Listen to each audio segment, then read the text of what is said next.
That's SVR San Angelo. The National Weather Service in San Angelo has issued a severe thunderstorm warning for southwestern Brown County in west central Texas, northeastern McCulloch County in west central Texas, northwestern San Saba County in west central Texas until 12:15 p.m. Central Daylight Time.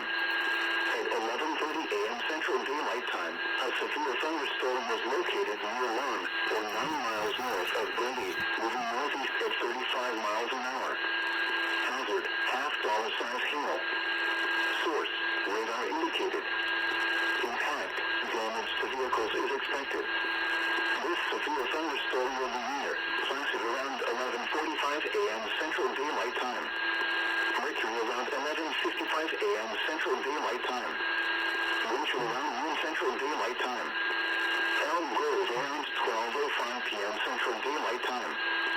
Other locations impacted by the severe thunderstorm include Melbourne. For your protection, move to an interior room on the lowest floor of a building.